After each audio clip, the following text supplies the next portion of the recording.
Hi everyone, my name is Sona Sharma, your reasoning mentor.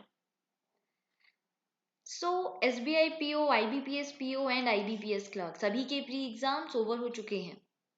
So next opportunity क्या है हमारे पास? RBI assistant 2022. सो आज हम डिस्कस करेंगे RBI असिस्टेंट का previous year paper of reasoning. जिन एस्पिरेंट्स ने ये एग्जाम पहले दिया है उन्हें पता होगा कि जो लेवल है एग्जाम का वो रहता है बहुत इजी और इसलिए कट ऑफ जाते हैं बहुत हाई. सो आपको स्कोर करना होगा इसमें 35/35 इन रीजनिंग. तो चलिए स्टार्ट करते हैं. जहां कॉन्सेप्ट की बात आएगी मैं आपको थोड़ा वो भी डिस्कस करेंगे. ओके, सो कॉपी पेन ले लीजिए और स्टार्ट करते हैं. First question. सो ये सिलोगिज्म का क्वेश्चन है. इसमें क्या पूछा है? सबसे पहले तो ये सेंटेंस जरूर देखना है हमें कि लॉजिकली फॉलो पूछा है या डज नॉट फॉलो. तो ये है लॉजिकली फॉलो बताना है, कौन सा कंक्लूजन करेगा. ठीक है, स्टेटमेंट को देखेंगे, उसके अकॉर्डिंग व्हेन बनाएंगे, फिर कंक्लूजन देखेंगे. Okay, all numbers are digits. सभी नंबर, ये सभी नंबर डिजिट के अंदर हैं. ठीक है. All digits are fraction. ये सभी डिजिट फ्रैक्शन के अंदर हैं. Okay, fraction. No fraction is multiply. कोई भी फ्रैक्शन मल्टीप्लाई नहीं है. जब नो लगा होता है तो दोनों ही सर्कल अलग अलग बैठ जाते हैं. मल्टीप्लाई का आ गया अलग. और ये सभी जो फ्रैक्शन है ये कभी भी मल्टीप्लाई नहीं होंगे. तो नो का रिलेशन ऐसे शो करते हैं. Now our conclusion first is all multiply can be digit. Can be show करता है पॉसिबिलिटी. ये कह रहे हैं सभी मल्टीप्लाई डिजिट हो सकते हैं. तो ये जो सभी मल्टीप्लाई हैं ये कभी भी, हमें क्या पता है, ये कभी भी फ्रैक्शन के इस सर्कल में नहीं जाएंगे. नो का रिलेशन बना रहे हैं तो फ्रैक्शन के अंदर पूरा का पूरा ये डिजिट बैठा है. ये पूरा सर्कल डिजिट का फ्रैक्शन के अंदर है. इसका मतलब ये मल्टीप्लाई कभी भी डिजिट के अंदर भी नहीं जाएगा. ये क्या बोल रहे हैं? All multiply can be digit. ये सभी मल्टीप्लाई इस डिजिट वाले सर्कल के अंदर हो सकते हैं. हम बोलेंगे नहीं, बिल्कुल गलत, हो गया रॉन्ग. क्योंकि जब ये फ्रैक्शन के साथ नो का रिलेशन बना रहा है तो फ्रैक्शन के अंदर जो भी होगा उन सभी के साथ ये नो का रिलेशन बनाएगा. Second, some fraction is number. कुछ फ्रैक्शन नंबर हैं. तो देखिए ये है फ्रैक्शन का सर्कल, फ्रैक्शन के अंदर सभी नंबर बैठे हैं. तो ये जो फ्रैक्शन का कुछ पार्ट है वो नंबर में है, दिख रहा है हमें, बिल्कुल सही है, 100% श्योरिटी है, राइट हो जाएगा. So only conclusion second follows. Students, possibility की एक बात हमेशा याद रखना, एक बहुत इंपॉर्टेंट पॉइंट होता है पॉसिबिलिटी का. कोई भी पॉसिबिलिटी सही बस तभी होगी जब वो आपके स्टेटमेंट को अपोज ना कर रही हो. ठीक है. अगर वो पॉसिबिलिटी आपके कथन के, आपके स्टेटमेंट के विरुद्ध में जाती है तो वो पॉसिबिलिटी हमेशा रॉन्ग होगी, गलत होगी. ओके, सेकंड करते हैं. No words are letters. So no words are letters. No का रिलेशन बना लेंगे दोनों सर्कल. कोई भी वर्ड लेटर नहीं है. Some letters are alphabet. कुछ लेटर अल्फाबेट है तो वो बना लेंगे. लेटर का कुछ पार्ट अल्फाबेट में है. Only a few alphabets are sentence. इसे हम कैसे करते हैं? कुछ टाइम के लिए ओनली को कर दीजिए इग्नोर. अ फ्यू, फ्यू या फिर द फ्यू का मतलब होता है सम. तो ये क्या बोल रही है? सम अल्फाबेट्स आर सेंटेंस. तो पहले तो ये बना दीजिए कि कुछ अल्फाबेट क्या है? सेंटेंस है. अब यहाँ पे था ओनली. ओनली मतलब होता है केवल, मतलब केवल कुछ ही अल्फाबेट सेंटेंस है. इट मीन्स कुछ अल्फाबेट ऐसे जरूर होंगे जो कभी भी सेंटेंस में नहीं जाएंगे क्योंकि इन्होंने बोला है ओनली. सो ऐसे थोड़े से कुछ अल्फाबेट्स ले लेंगे जो कभी भी सेंटेंस में नहीं होंगे. Conclusion first, some alphabets are not word. कुछ अल्फाबेट वर्ड नहीं है।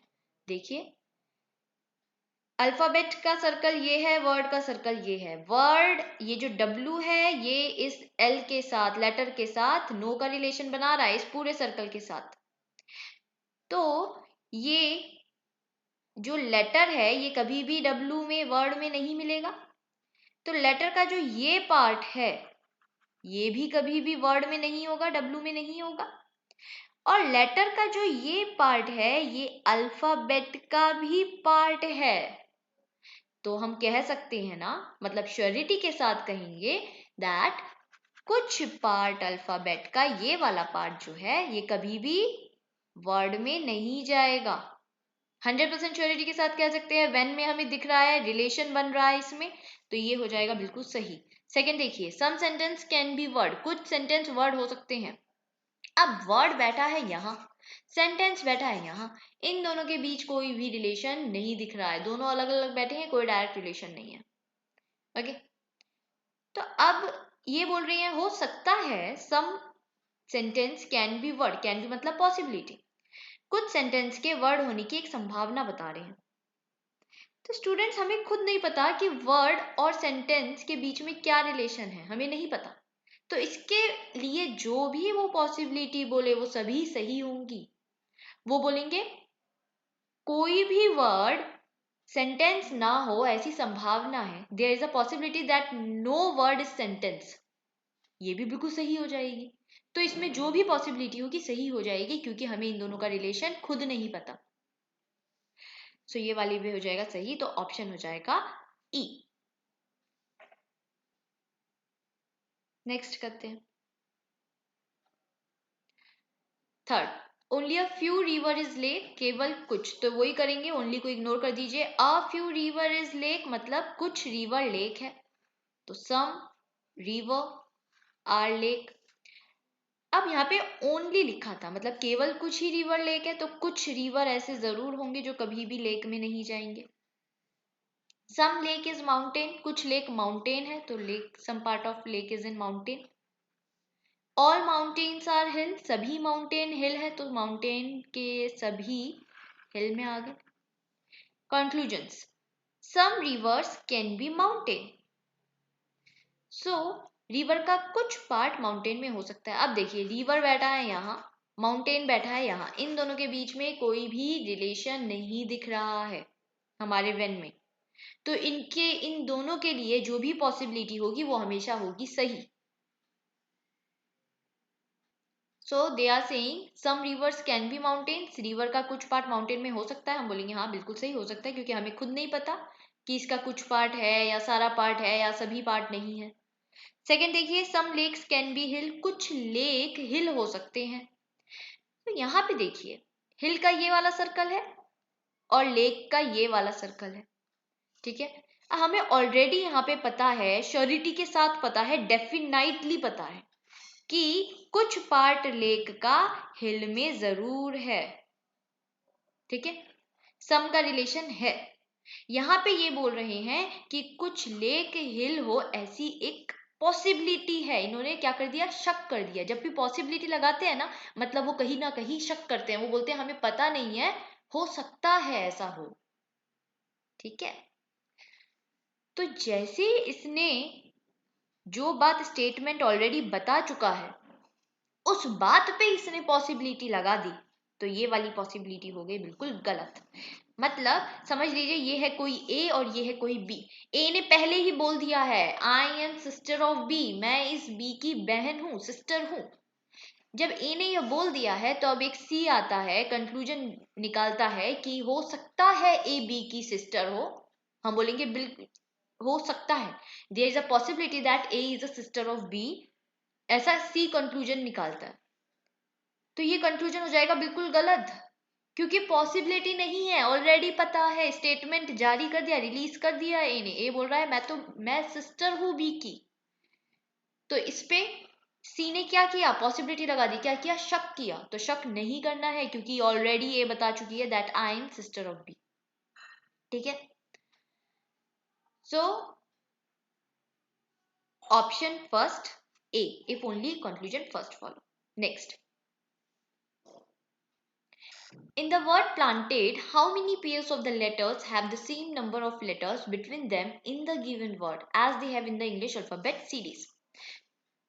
ये क्वेश्चन जरूर मिलता है प्री के एग्जाम में, ठीक है। ये 1 मार्क्स का क्वेश्चन रहता ही रहता है। तो इसे करने का ट्रिक क्या होता है स्टूडेंट्स? कुछ नहीं करना, इन सभी के आप बस प्लेस वैल्यू लिख लीजिए। पी की प्लेस वैल्यू 16, एल 12, ए 1, N 14, T 20, E 5, D 4, ठीक है। अब 16 से स्टार्ट करते हैं और 16 के आपको आगे ही नंबर्स काउंट करने हैं।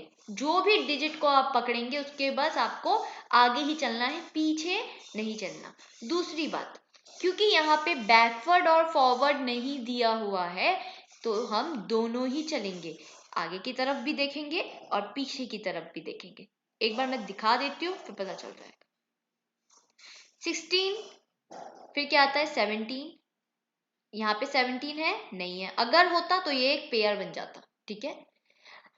16, 17, 18, 19, 20, देखिए 20 आ गया ना इस प्लेस पे, तो ये एक पेयर बन गया। 21, 22, ठीक है। अब 12 से देखिए, इस साइड चलते हैं पहले। 13, 14, देखिए 13, 14 बन गया, ये एक पेयर बन गया। 15, 16, 17, अब 12 के इस साइड भी चलेंगे। 12, 13, 1 से चलते हैं। 2, 3, 4, 5, 2, 3 नहीं बना। 14, 15, 16, 17, अब 14 के इस साइड 15, 16, 17 नहीं बन रहा। 20 के आगे 21 और 20 के ऊपर तो कोई दिख ही नहीं रहा है डिजिट, तो कोई भी नहीं बन रहा है इसके साथ पेयर। 5 के आगे 6, 7, 8, 9, 10 नहीं बन रहा। इस साइड जाएंगे तो भी नहीं है 6। 4 से 4, 5 ये बन गया एक पेयर। 6, 7, 8, 9, 10 और कोई नहीं बन रहा। सो 3 पेयर बन रहे हैं। So our answer will be option D. Next, following questions are based on the 5 words given below. Study the following numbers and answer the following question. Okay, 5 words दिए हुए हैं, boy, cat, rat, mat, sit, pen. Question number 5 है, इनके according करना है। If the vowel in each of the given words is changed to its next letter, vowel अगर next letter में change हो जाए, मतलब ई है तो ई के बाद क्या आता है एफ, एफ बन जाए। एंड ईच कॉन्सोनेंट, और हर एक consonant change to its previous letter, हर एक जो कॉन्सोनेंट है ना वो अपने जस्ट आगे जो बैठा होता है उसके वो बन जाए, ठीक है। जैसे कि समझ लीजिए सी है तो सी के जस्ट पहले क्या है, प्रीवियस क्या है, B. According to the English alphabetical series, then in how many words there are repeated letters? तो कितने वर्ड्स में रिपीटेड लेटर्स होंगे? चलिए करते हैं। सबसे पहले तो वॉवल्स को चेंज कर लेते हैं उनके नेक्स्ट, ठीक है। तो जैसे ओ है तो ओ के बाद आता है पी, ए के बाद आता है B, A B, A B, I J E F. अब कॉन्सोनेंट्स के प्रीवियस कॉन्सोनेंट लेने हैं, ठीक है, कि जस्ट प्रीवियस जो बैठा है लेटर। बी के जस्ट आगे ए, वाई से जस्ट आगे एक्स, ऐसे ही सी के जस्ट आगे बी, टी के जस्ट आगे एस, ऐसे ही ये S, L S, R, T के जस्ट आगे एस, पी के जस्ट आगे ओ, और इनके जस्ट पहले एम। अब देखिए कितने वर्ड में लेटर रिपीट हो रहे हैं। इन्होंने बोला है कितने शब्दों में लेटर्स रिपीट हो रहे हैं, तो देखिए बस इसी में हो रहा है, बी 2 बार आ रहा है, और किसी में आ रहा है क्या, नहीं आ रहा। सो एक वर्ड में लेटर रिपीट हो रहे हैं, ये हो गया 1, और वो भी किस में हो रहे हैं, कैट में। Question number 6, how many letters are there between the first letter of the second word from left? First letter, एक सेकेंड, कितने लेटर्स होंगे between the first letter of the second word from left and first letter of the third word from right hand in English alphabetical series?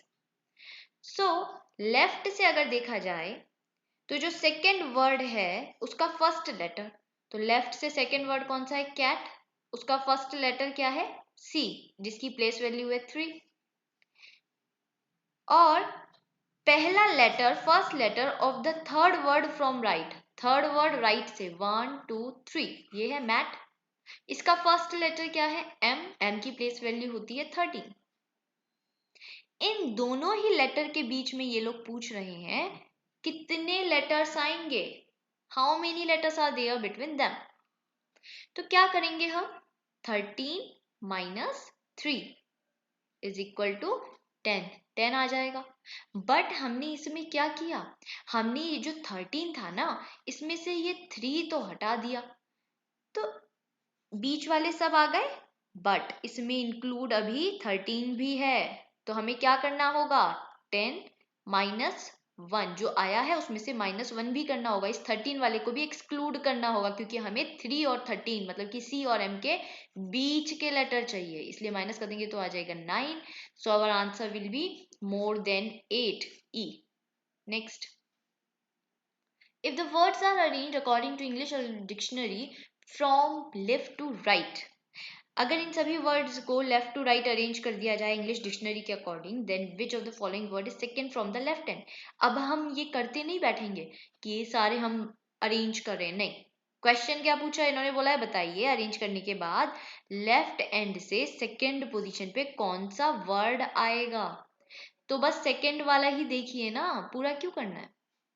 तो सबसे पहले तो हमें पता है सबसे, अब डिक्शनरी के अकॉर्डिंग हमें वर्ड लगाने ऑर्डर में, तो उसके अकॉर्डिंग तो हम सबसे फर्स्ट लेटर देखेंगे सबका, तो ये बी है, ये सी, ये आर, एम, एस, पी, सबसे छोटा कौन सा? बी, उसके बाद कौन सा? सी। तो पहले आ जाएगा बॉय एंड सेकंड पे आ जाएगा कैट, तो सेकंड वर्ड कौन सा हुआ? Cat. So option C will be our answer.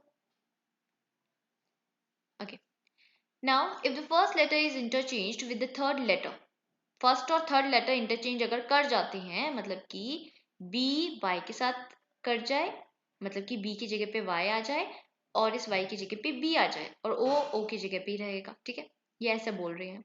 With in the word, अगर वर्ड के अंदर ही फर्स्ट और थर्ड लेटर्स इंटरचेंज कर जाए, तो how many words starts with a vowel, तो कितने वर्ड्स स्टार्ट होंगे वॉवल से।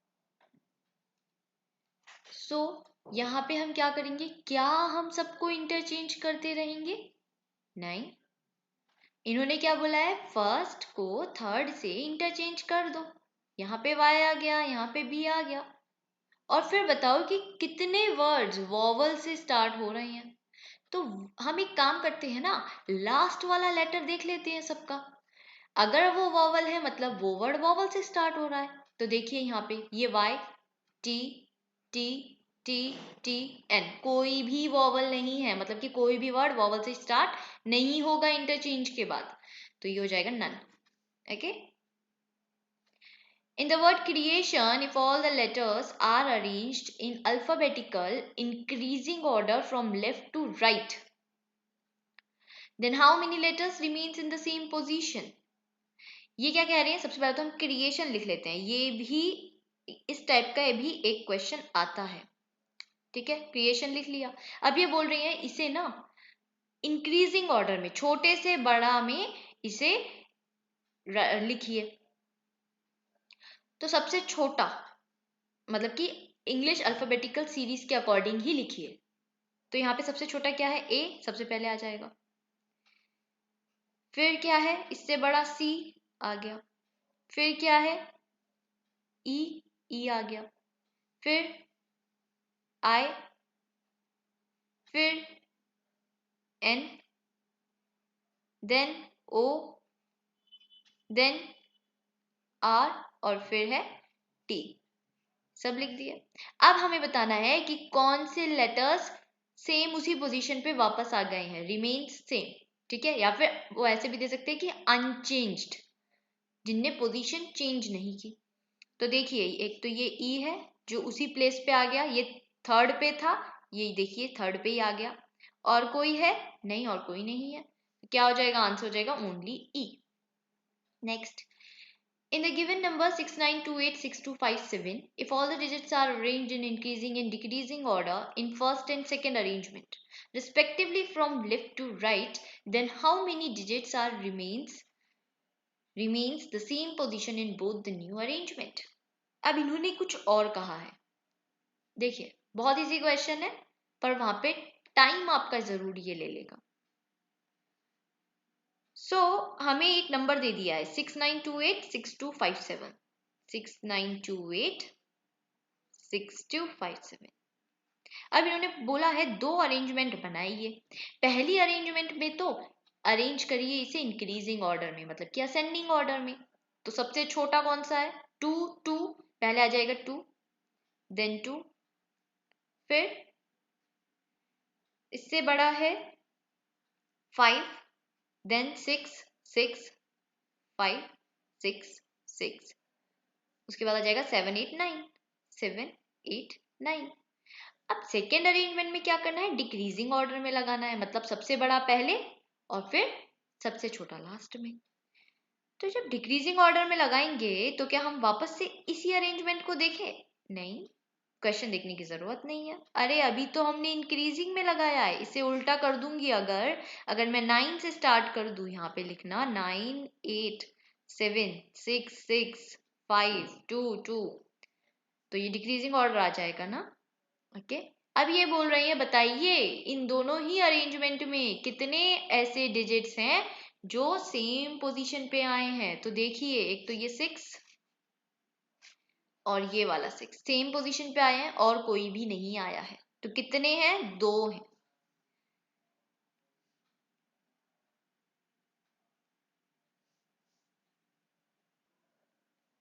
सो ऑप्शन बी. नेक्स्ट पजल है. देखते ही रो 1 रो 2 देखते ही पता चल गया पैरेलल रो सिटिंग है. 10 persons sitting in 2 rows. In row 1 A B C D E sitting. They are facing in north.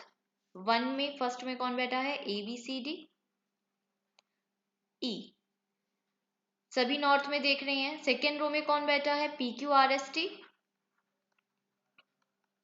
All are facing in south, यही दे रखा है. ठीक है. Each person sitting in row 1 is facing another person sitting in row 2. ये रो 1 वाला हर एक व्यक्ति, हर एक पर्सन रो 2 के पर्सन को देख रहा है. ठीक है. All information not necessarily in same order. Now puzzle start होता है. Two persons sit between P and R who faces A. P और R के बीच में दो लोग बैठे हैं. तो चलिए पहला अरेंजमेंट बनाते हैं. फर्स्ट सेकेंड, ये रो 1 रो 2. समझ लीजिए ये है P. कहाँ देख रहा है? ये सब साउथ में ही देख रहे होंगे. तो 1 2 2 पर्सन्स छोड़ के यहाँ पे हमने बिठा दिया R को. P और R के बीच में 2 पर्सन्स है, बिठा दिए. ठीक है. अब इन्होंने क्या कहा है? आर के बाद है हु और हु के बाद लिखा है हु फेसेस ए, मतलब कि आर फेस कर रहा है ए को.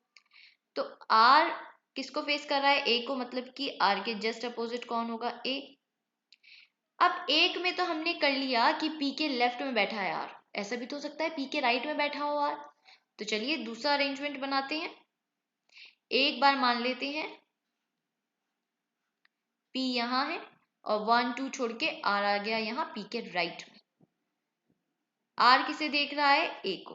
Okay. Next D sit second to the right of C who does not sit next to A. अब जो डी है वो सी के राइट से सेकेंड पे बैठा है. ओके. अब सी के बाद एक और बात कह दी that C does not sit next to A. अब सी ए के पास नहीं बैठेगा. ठीक है, ये भी लिख लेते हैं. आगे बढ़ते हैं. E faces T who sits immediate left of R. देखिए आर हमारे पास दोनों ही केसेस में गिवन है. क्या बोल रही है? ये जो टी है ना, ये इमीडिएट लेफ्ट में बैठा है आर के. तो अगर मैं फर्स्ट केस में देखूं और ये सेकेंड है आपका, फर्स्ट केस में आर का इमीडिएट लेफ्ट जाएगा इस साइड, मतलब यहाँ पे भी एक पर्सन बैठा है. कौन है वो? आर के इमीडिएट लेफ्ट में कौन बैठेगा? टी. देखिए 1 2 3 4 5 पर्सन हो गए फर्स्ट वाले केस में. ओके. सेकेंड केस में आ जाइए, आर का लेफ्ट जाएगा इस साइड, टी आ जाएगा यहाँ. इसमें एक और बात बताई है दैट ई फेसेस टी, तो ई फेस कर रहा है टी को, तो ई आ जाएगा टी के एकदम अपोजिट, एग्जैक्ट अपोजिट, तो टी के opposite E. Next, B faces the person who sits immediate left of Q. Okay, ये बोल रहे हैं बी उसे देख रहा है जो क्यू के इमीडिएट लेफ्ट में बैठा है। अब देखिए सी के बारे में हमें एक बहुत इंपॉर्टेंट इंफॉर्मेशन पता है। सी के राइट से सेकंड पे है डी और सी ए के पास नहीं है, तो सी यहाँ पे तो नहीं होगा, ठीक है, तो सी आ जाएगा यहाँ, सी का राइट जाएगा इस साइड, 1 2 छोड़ के डी आ जाएगा यहाँ और बी आ जाएगा यहाँ, बी बचा है ना, बी आ गया। अब इसने क्या कहा था, बी फेस कर रहा है उस पर्सन को जो इमीडिएट लेफ्ट में बैठा है क्यू के। सो क्यू को मैं कहाँ बिठा सकती हूँ, क्यू कहीं यहाँ होना चाहिए था ना, तभी तो इमीडिएट लेफ्ट में जो पर्सन आता वो बी को देख रहा होता, बट क्यू तो यहाँ पे आ ही नहीं सकता। तो ये क्यू की पोजीशन या तो ये होगी या ये होगी, और ये वाला पॉइंट सेटिस्फाई नहीं कर पाएगा, मतलब फर्स्ट केस सेटिस्फाई नहीं कर पा रहा है, तो सेकंड केस पे शिफ्ट हो जाते हैं पूरी तरह से, ठीक है। अब इन्होंने बोला है सी ए के पास नहीं बैठेगा, तो यहाँ पे 4 सीट्स तो हमने पहले से अरेंज कर दी हैं, ठीक है, एक सीट और आएगी, अब वो या तो यहाँ इस साइड आएगी या इस साइड आएगी। अच्छा, अगर वो सीट यहाँ आ जाती है तो मुझे कहाँ क्या बिठाना है, मुझे बिठाना है सी के राइट से सेकंड पे डी। यहाँ पे अगर कोई सीट आ जाती है तो मैं सी को अगर यहाँ बिठा देती हूँ तो डी तो यहाँ पे आ नहीं सकता, और क्लियरली हमें ये भी पता है कि ए के पास तो सी बैठ ही नहीं सकता, तो यहाँ पे तो नहीं, तो यहाँ पे बढ़ा लेंगे एक सीट। अब सी को बिठा देंगे यहाँ, तो सी के राइट से सेकंड पे यहाँ पे आ जाएगा डी। ओके, सी ए के पास नहीं है, हाँ बिल्कुल सही चल रहा है, सी के राइट से सेकंड पे डी भी आ गया। अब इन्होंने क्या बोला था, बी किसे फेस कर रहा है, जो क्यू के लेफ्ट पे बैठा है, तो क्यू अगर यहाँ है तो इमीडिएट लेफ्ट हो जाएगा ये, और इसको कौन देख रहा है, बी। ओके, अब देखिए सेकेंड रो में एक पर्सन बचा है एस, उसे हम लिख लेंगे। So this is our solution. Okay, चलिए क्वेश्चंस करते हैं। Who among the following faces the person who sits immediate right of S? S के immediate right पे जो बैठा है वो किसको फेस कर रहा है, सो ये S है, S का immediate right is this, और ये फेस कर रहा है B को। अब answer will B B, option D। How many persons sit to the left of B? B के लेफ्ट में कितने, तो B के लेफ्ट में 1 2 3, 3 persons, option B। Which of the following is true? D faces Q, 2 persons sit between S and T। देखते हैं, D faces Q गलत है, S और T के बीच में 2 पर्सन्स बैठ रहे हैं, S और T के बीच में, हाँ ये 2 पर्सन्स हैं, बिल्कुल सही, तो सेकंड वाला हो जाएगा राइट। अब नीचे हम एक लुक मारेंगे, हम देखेंगे क्या कुछ ऐसा दे रखा है कि बोथ बी एंड कोई दूसरा ऑप्शन इज करेक्ट, ऐसे करके नहीं दे रखा है ना, तो हम नीचे के ऑप्शंस पढ़ेंगे ही नहीं और बस 2 सेकंड वाले को टिक करके आगे के क्वेश्चन पे जाएंगे। ये आपको प्रैक्टिस के बाद पता चलेंगी चीजें, जो टाइम सेव करता है वहां पे। Okay, What is the position of B with respect to A? देखते हैं, A ये है, A के रिस्पेक्ट में B है 1 2 3, A के राइट से थर्ड पे, third to the right, third to the right कहीं दिया है, नहीं दिया, तो none of these, E। Question number 16, if A is related to T, E is related to Q, A related to T, देखिए A relate कर रहा है T से, E रिलेट कर रहा है Q से। सिमिलरली इन्होंने पूछा है C is related to, तो वही कर लीजिए, C is related to P, दिख रहा है clear, so option A will be correct. Next, again puzzle आ गया है। ओके, अब ये है हमारा ब्लड रिलेशन बेस्ड।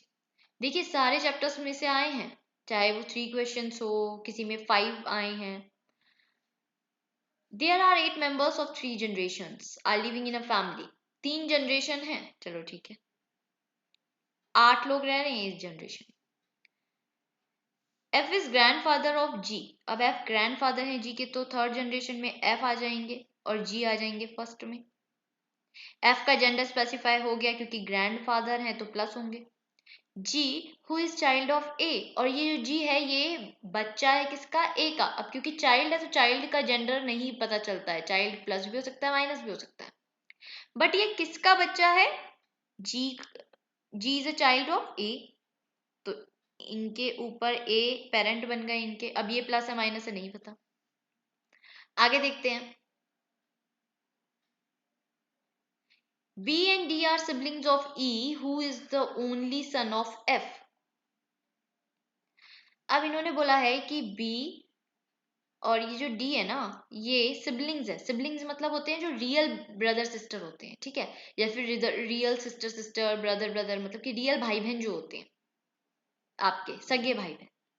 तो यहाँ पे ये बोला है बी एंड डी सिबलिंग्स है ई के, मतलब बी डी ई सब एक ही जनरेशन में आएंगे और ये सगे हैं, ये सिबलिंग्स हैं।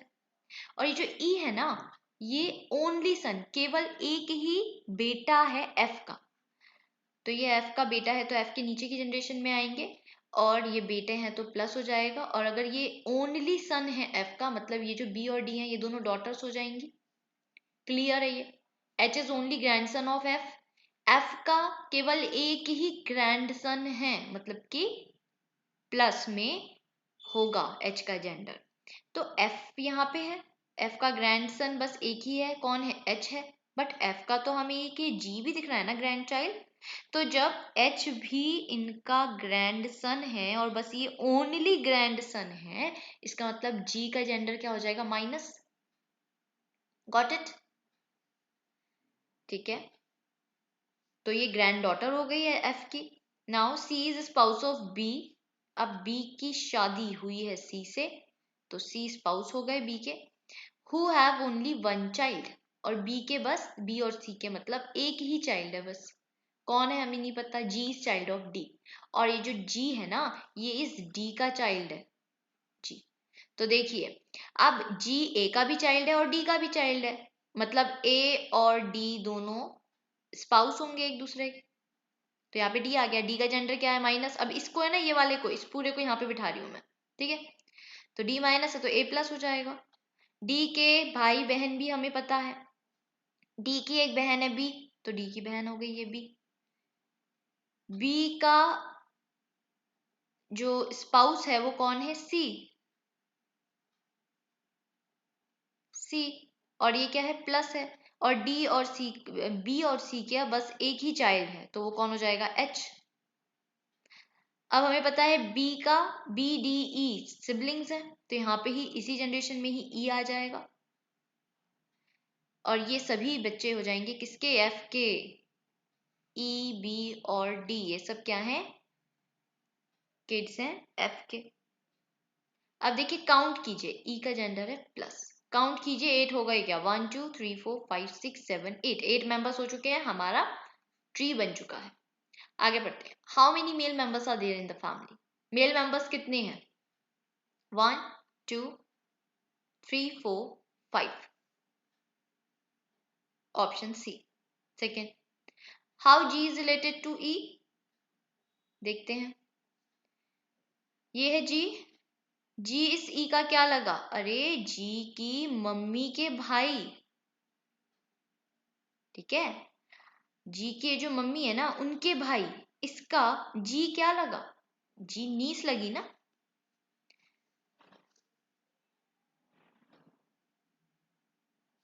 सो क्योंकि जी माइनस है मतलब कि फीमेल है इसलिए नीस हो जाएगी, तो जी नीस लगी।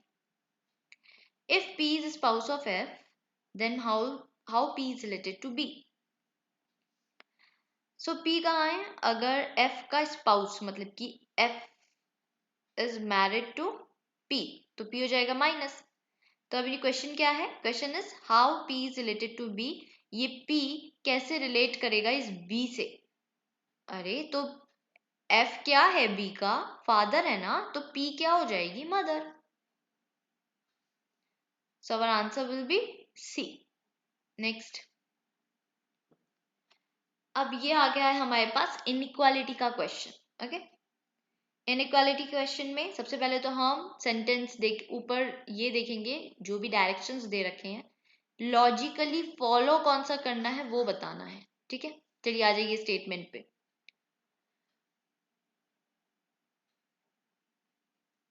सबसे पहले कंक्लूजन देखते हैं कि फाइंड क्या करना है।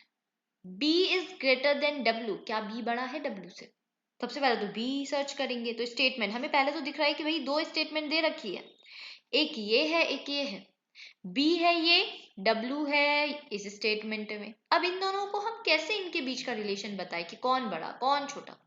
तो एक काम करते हैं, एक कॉमन एलिमेंट सर्च कर लेते हैं दोनों ही स्टेटमेंट में, जो दोनों स्टेटमेंट्स को जोड़ पाए। तो देखिए यहाँ पे अगर मैं B के आगे चलूँ तो यहाँ पे मुझे मिल गया है F, और देखिए W से अगर मैं देखूँ तो यहाँ पे भी है F। तो F एक कॉमन एलिमेंट है, तो F के थ्रू हम B और W को रिलेट कर सकते हैं। ओके, चलिए यहाँ से स्टार्ट करते हैं।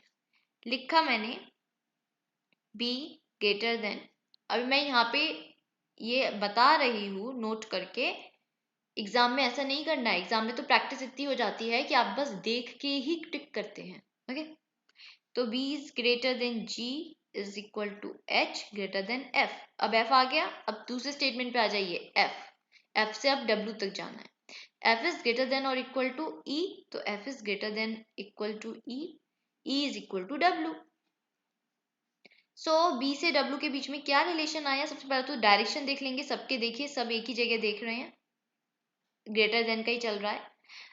अब ये है ग्रेटर देन और इक्वल टू, ये है इक्वल टू और ये है ग्रेटर देन। तो सबसे जो पावरफुल साइन है इस पूरी सीरीज में वो कौन सा है? Greater than.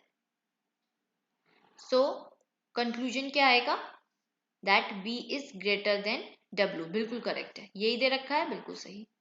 सेकेंड देखिए, E इज ईदर ग्रेटर और इक्वल टू B, ऐसे कर देते हैं इरेज, ये वाला हो गया था राइट। सेकेंड देखते हैं, E is either greater than और इक्वल टू B। अरे E और W तो इक्वल है ना, अब W बोल लो E बोल लो। तो ये क्या बोलना चाह रहा है? ये यही बोलना चाह रहा है ना, W ईदर ग्रेटर और इक्वल टू B। अभी अभी हमने निकाला है कि W इज स्मॉलर, इसे हम ऐसे भी लिख सकते हैं ना, W is smaller then B। अभी अभी निकाला है कि W पक्का 100% B से छोटा है। ये क्या बोल रहा है? W बड़ा है या इक्वल है B के? हम बोलेंगे बिल्कुल गलत, क्योंकि हम ऑलरेडी निकाल चुके हैं। तो कंक्लूजन फर्स्ट इज करेक्ट। इसके नीचे देखिए स्टूडेंट्स, आपको 5 ऑप्शंस मिलते हैं, तो आप उसमें क्या करेंगे, वो जो सेम रहेंगे जैसे अभी सिलोगिज्म में हमारे पास थे 5 ऑप्शंस, तो इसमें आ जाएगा फर्स्ट वाला, if only conclusion first follow. Now statement second, सबसे पहले कंक्लूजन पे जाइए, N से H तक जाना है। देखिए यहाँ पे भी दो स्टेटमेंट्स हैं। अब N है यहाँ और H है यहाँ, इन दोनों को कनेक्ट कैसे करें? कोई एक एलिमेंट ढूंढिए। ठीक है, तो अगर मैं एक एलिमेंट देखूं तो देखिए ये B है, N से रिलेशन इसका यहाँ पे भी है और B यहाँ पे भी है, तो हमें मिल गया कॉमन एलिमेंट B। ओके, अब हम डायरेक्ट इसे स्टेटमेंट से के थ्रू ही करते हैं। ठीक है, N से H तक जाना है। अब हमें पता है N बोल लो B बोल लो, N इक्वल है B के, तो इस B को मैं N भी बोल सकती हूँ। तो क्या आ रहा है relation? N is smaller then और इक्वल टू H, यही दे रखा है ना? हाँ, यहाँ पे भी यही दे रखा है, that N is smaller then और इक्वल टू H, तो ये हो जाएगा बिल्कुल सही, यही कंक्लूजन आ रहा है हमारा। Second, B is greater then J। B ये है, B ये है और J इसी स्टेटमेंट में हमें मिल गया, तो डायरेक्ट रिलेशन बता सकते हैं। अब देखिए यहाँ पे H और J दोनों ही इक्वल है, तो इस H को आप J बोल सकते हैं, J को H बोल सकते हैं। हमें क्या मिल रहा है यहाँ से? B छोटा है या बराबर है, means B is either smaller और इक्वल टू H या फिर J। तो B इज ईदर स्मॉलर और इक्वल टू J, ये आ रहा है कंक्लूजन। दे क्या रखा है? B is greater then J, तो ये हो जाएगा रॉन्ग, क्योंकि कंक्लूजन क्या है? B और J के बीच में रिश्ता क्या है? That J is either greater और इक्वल टू B। देखिए एक बात याद रखिए, ग्रेटर और इक्वल और ग्रेटर में बहुत बड़ा डिफरेंस होता है, इन दोनों को आप एक नहीं मान सकते। ठीक है, स्टेटमेंट थर्ड, यहाँ पे भी we have two statements. Conclusion first is L is greater than B। L से B तक जाना है। पहले तो एक ही स्टेटमेंट में अगर दोनों एलिमेंट मिल जाएंगे तो बहुत ही अच्छी बात है। तो ये L है बट B यहाँ नहीं है, तो B कहाँ है? दूसरे स्टेटमेंट में है, यहाँ कहीं। तो L से B तक जाना है, कॉमन एलिमेंट ढूंढिए, कौन सा है जो कनेक्ट कर पा रहा है? तो देखिए ये B के पास K है, पास में देखिए कौन सा है, यहाँ पे भी देखिए इस L के पास K है, तो K से कनेक्ट हो पा रहा है। ठीक है, अब चलते हैं L से K तक और फिर के पे पहुंच जाएंगे और के से बी तक, ठीक है। तो L is greater than O, greater than equal to O K, और फिर यहाँ पे पहुंच जाइए, K is greater than B, it means L is greater than B, बिल्कुल सही है। n is smaller than u, अब n पे पहुंचिए, n कहाँ है, फर्स्ट स्टेटमेंट में नहीं दिख रहा, सेकंड में ये है। n छोटा है किससे, u से, अब u तो सेकंड स्टेटमेंट में नहीं है, तो कहाँ है u, फर्स्ट स्टेटमेंट में ये है। अब n छोटा है u से, इसके लिए हम ढूंढेंगे कनेक्टर। n के पास ये जो m है, ये एक कनेक्टर का काम करेगा। देखिए m यहाँ पे भी है और m यहाँ पे भी है, तो चलिए पहले n से m तक जाते हैं, फिर m से u तक जाएंगे। तो n यहाँ पे मैं शो करती हूँ, n is smaller then h, h is smaller then और इक्वल टू m। अब इस m पे पहुंच जाइए, m क्या है, छोटा है u से, m छोटा है, m is smaller than u। तो क्या आ रहा है n और u के बीच में रिलेशन, दैट ये पावरफुल होता है साइन, तो ये हो गया n is smaller than u, यही दे रखा है, बिल्कुल सही। Both first and second follow. अब आ गया है डिस्टेंस एंड डायरेक्शन पे एक पजल छोटा सा। Okay, Ramesh goes to his office from point m, कहीं पे भी पॉइंट m बना दीजिए, ये लिया, ऑफिस जा रहा है रमेश पॉइंट m से। He walks 8 meter in east, 8 meter वो ईस्ट जाता है, तो 8 मीटर ईस्ट इस साइड जाएगा। Okay, and reaches at point n, n पे पहुंच गया। Then he turns his left, फिर लेफ्ट मुड़ा और walks 4 meter to reach at point o। Left कहाँ जाएगा, अच्छा ये ईस्ट होता है, तो ईस्ट का अगर कोई लेफ्ट में टर्न करेगा तो वो अपने नॉर्थ में जाने लगेगा, तो नॉर्थ में जाने लगा, ये कितना चला, 4 मीटर। कहाँ पहुंच गए, point O। Now he turns to his right and walks 5 meter to reach at point P। अब राइट, अब ये कहाँ देख रहे हैं, नॉर्थ में देख रहे हैं, नॉर्थ का राइट क्या होता है, फिर से ईस्ट में चलने लगता है, तो ये ईस्ट में चलने लगे और 5 चले, 5 चले और पहुंच गए पॉइंट P पे। Again he turns to his right and walks 8 to reach point Q। अब राइट में, अब ये ईस्ट में थे, ईस्ट से अगर राइट में टर्न करेंगे तो वो साउथ में चलने लगेंगे, साउथ में चलने लगेंगे, सीधे सीधे यहाँ पे साउथ में चलने लगे। यहाँ पे जब n और m की इस स्ट्रेट लाइन में ही इस पॉइंट तक जब तक वो पहुंचे, तो वो कितना कवर कर चुके थे, 4, क्योंकि ये 4 है तो ये भी 4 होगा, पर उन्हें 8 चलना है तो और 4 चलेंगे, तो नीचे और गए तो ये 4 और चल लिए, कहाँ पे, पॉइंट Q पे आके रुक गए। Again he turns to his right and walks 5 meter to reach at point R। अब साउथ का राइट क्या होगा, वेस्ट में चलने लगेगा, तो वेस्ट में इस साइड चलने लगेंगे, कितना चले, 5 मीटर, और R पे पहुंच गए, तो 5 मीटर तो एग्जैक्ट इस O और इस N के एग्जैक्ट नीचे ये एक स्ट्रेट लाइन में ये पॉइंट आएगा, तीनों ही पॉइंट एक स्ट्रेट लाइन में होंगे, क्योंकि ये 5 है तो ये भी 5 होगा। डिस्टेंस का बहुत ज्यादा ध्यान रखना है। Then he turns to his left and walks 5, फिर ये लेफ्ट, अच्छा ठीक है, वेस्ट का लेफ्ट क्या होगा, फिर से साउथ में जाने लगेंगे, लेफ्ट में गए, नीचे की तरफ जा रहे हैं, कितना चले, 5 मीटर चले, 5, एंड फाइनली किस पॉइंट पे रुक गए, एस पॉइंट पे रुक गए हैं।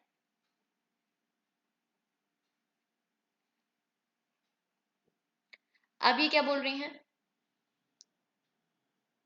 Finally he turns to his right and walks 8 meter to reach his office.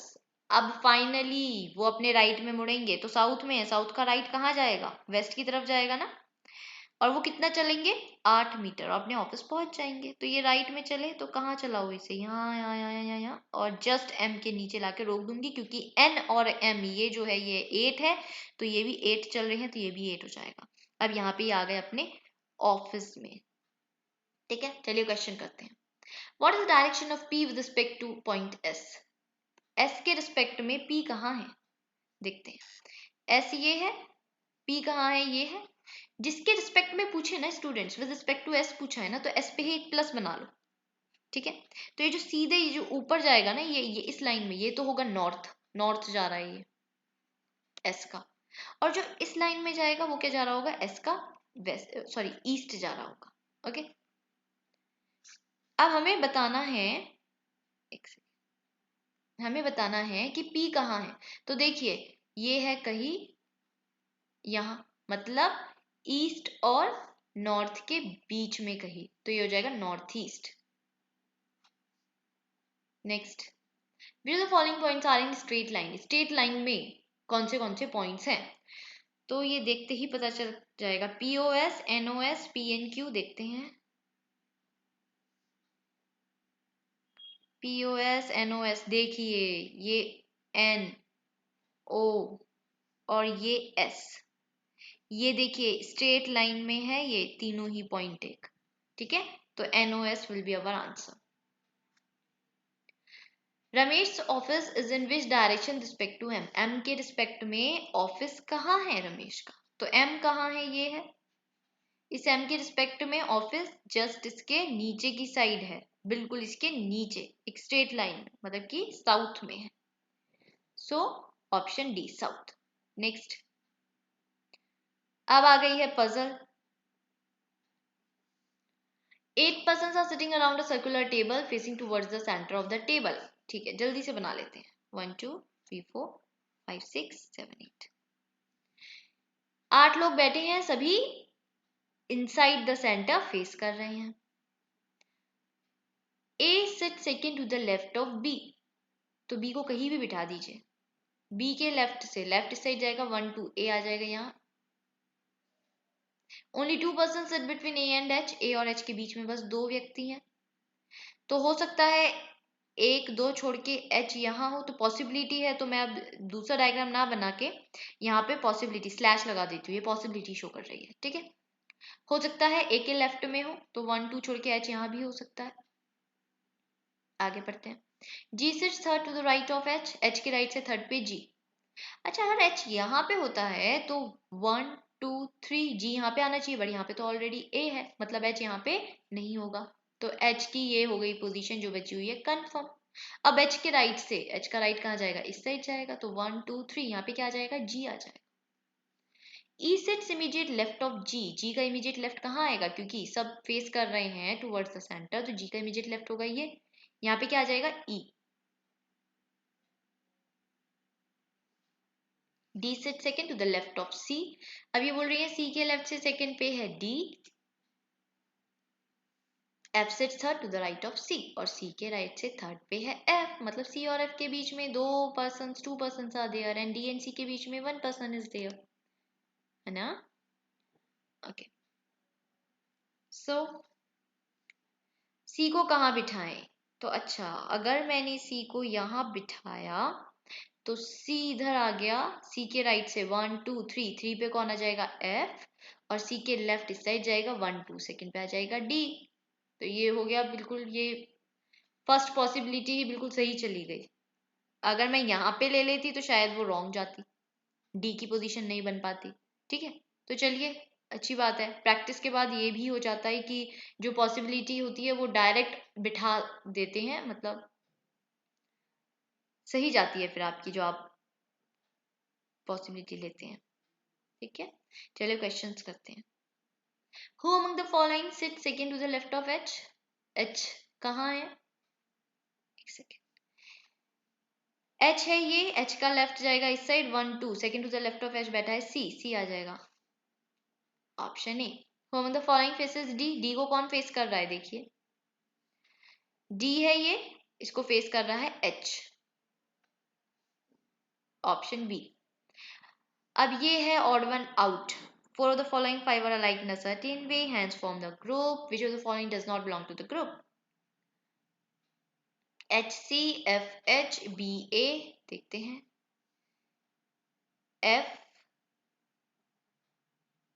FC, FH, BA, BA। Students ये HC था, सॉरी, हाँ, वेट,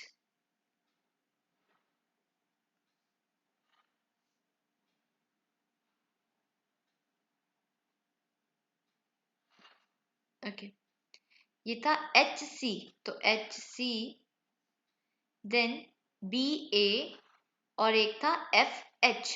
तो देखिए HC में 1 का गैप आ रहा है, ऐसे ही BA में 1 का गैप आ रहा है, तो ये हुआ ना डिफरेंट। तो अब नीचे देखने का जरूरत नहीं है, दो सिमिलर पैटर्न शो कर रहे हैं और एक डिफरेंट, तो वो जो एक डिफरेंट है वही ऑड वन आउट होगा। Okay, so FH will be our answer. Next, which are the following is true regarding B? पढ़ लेते हैं। B sits third to the left of D. B is an immediate neighbor of F. B faces G. D के left से third पे नहीं, D के right से third पे बैठा है B, तो वो तो हो गया रॉन्ग। सेकेंड बोला था B इमीडिएट नेबर है F का, B नहीं, F का तो इमीडिएट नेबर नहीं है, B तो C और H का इमीडिएट नेबर है। थर्ड है B फेसेस G, तो देखिए B एकदम अपोजिट बैठा है और एक दूसरे को ये फेस कर रहे हैं, तो ये बिल्कुल right. So option C is correct. How many person sit between H and E when counted from the right of H? H के राइट से अगर काउंट करें, राइट H का जाएगा इस साइड, तो H और E में कितने पर्सन है? H और E के बीच में है 1 person, that is F। So 1। Next, again ये लास्ट पजल है 31 to 35, मंथ बेस्ड पजल है। तो जैसे ही मंथ दिखे, हम सबसे पहले तो मंथ्स अरेंज कर लेते हैं, ठीक है। सो जनवरी से अक्टूबर तक, जनवरी, मार्च, अप्रैल, मई, जुलाई, अगस्त, सितंबर,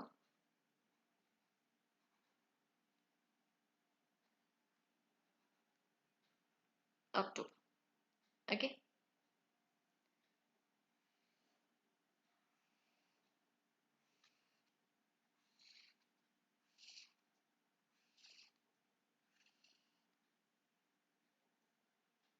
3 persons attend meeting between T and P who attend meeting in the month of 30 days.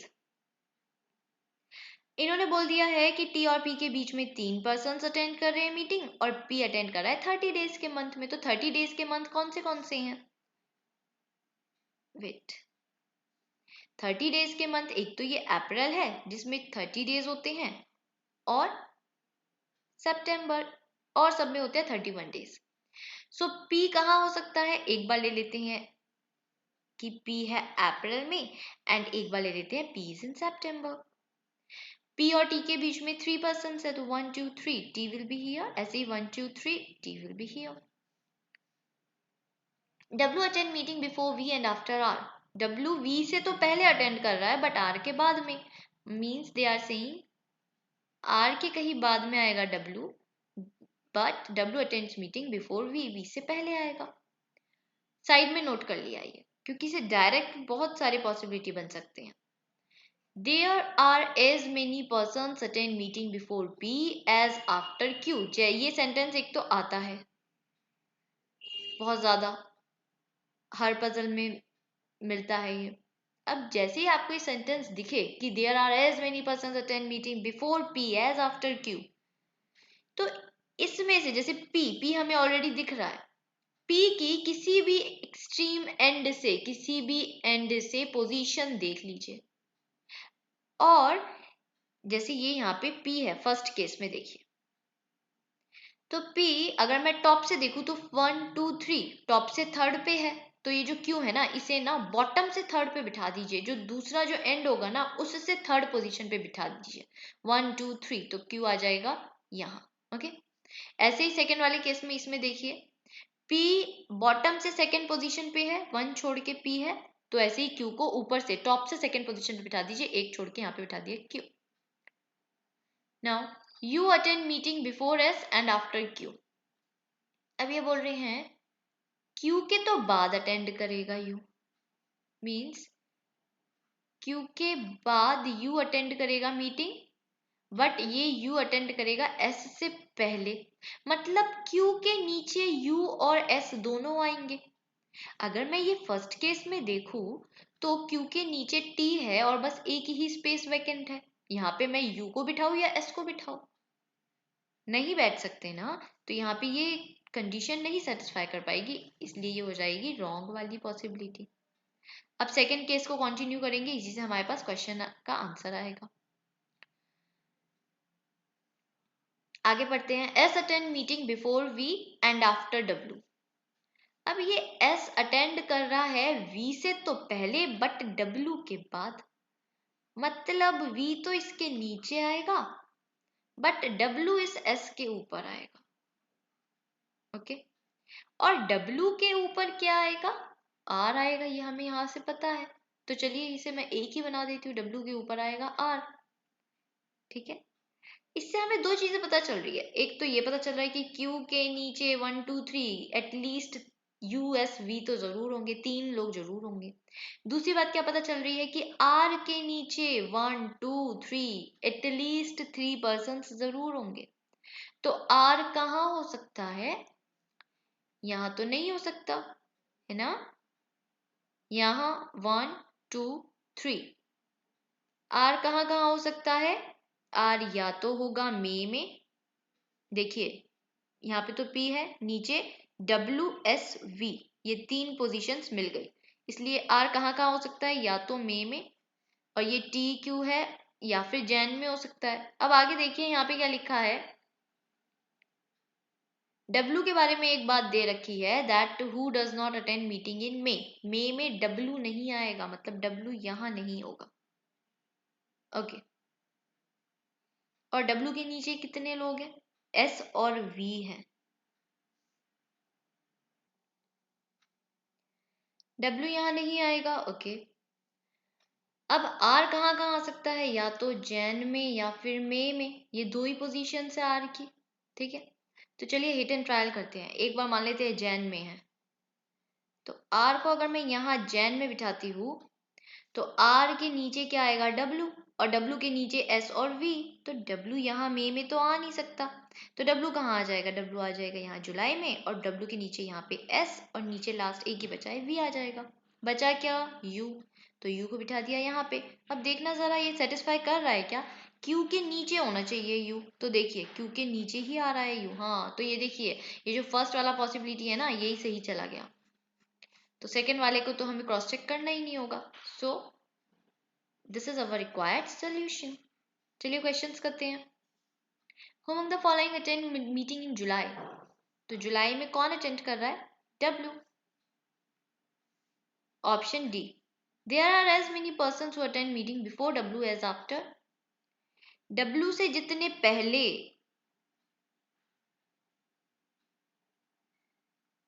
अब देखिए W कहाँ है? W is here. W से पहले कितने हैं? तो 1 2 3 4, 4 है। तो ऐसा कौन सा पर्सन है जिसके बाद में 4 लोग मीटिंग अटेंड करें? सो नीचे से काउंट कीजिए 1 2 3 4, यू के बाद में 4 व्यक्ति अटेंड कर रहे हैं मीटिंग, तो यू हो जाएगा हमारा आंसर। और स्टूडेंट्स इसमें भी यही ट्रिक होती है। एक minute, before W as after U नहीं दे रखा है तो नन ऑफ दीज हो जाएगा। ओके, इस क्वेश्चन में भी यही ट्रिक होती है। अगर वो बोले ना इससे पहले जितने ने किया है ऐसा एलिमेंट बताओ जिसके बाद में भी इतने ही लोगों ने किया है मीटिंग अटेंड, तो कुछ नहीं करना। जैसे W से पहले का पूछा है ना, तो W की पोजीशन किसी भी एंड से देख लीजिए। अब बॉटम से मुझे ज्यादा इजी लग रहा है, 1 2 3 4, बॉटम से फोर्थ पे है W, तो जो एलिमेंट टॉप से फोर्थ पे होगा ना वही आंसर होगा। सो 1 2 3 4, तो टॉप से फोर्थ पे क्या है? U है, तो U will be our answer. Next, how many person attend meeting after you? You के बाद कितने लोगों ने किया है? यू के बाद 1 2 3 4, 4 person. So option C is correct. In which of the following month we attend meeting? देख लेते हैं। सो वी अटेंड कर रहा है अक्टूबर में, ऑप्शन डी अक्टूबर। फिर ऑड वन आउट का क्वेश्चन है, last question 35th, four of the following 5 are alike in a certain way and hence form a group, find the one which does not belong to that group. R Q T U W, R Q U T W। देखो month based puzzle में ना सबसे ज्यादा जो ये odd one out में आता है वो यही होगा, नंबर ऑफ डेज के बेसिस पे किया होगा। तो देखिए आर क्यू यू और डब्ल्यू इन सब में तो 31 डेज हैं, जबकि जो टी है इट इज इन अप्रैल, सो अप्रैल में होते हैं 30 डेज। सो हमारा सबसे अलग कौन सा है, U, sorry T. Okay, so our answer is T. I hope you like the session. अगर आपको सेशन पसंद आया है तो प्लीज लाइक कीजिए, वीडियो को शेयर कीजिए ज़्यादा से ज़्यादा, and don't forget to subscribe my channel. So practice करते रहिए, आने वाले टाइम में बहुत एग्जाम्स आने वाले हैं। Thank you.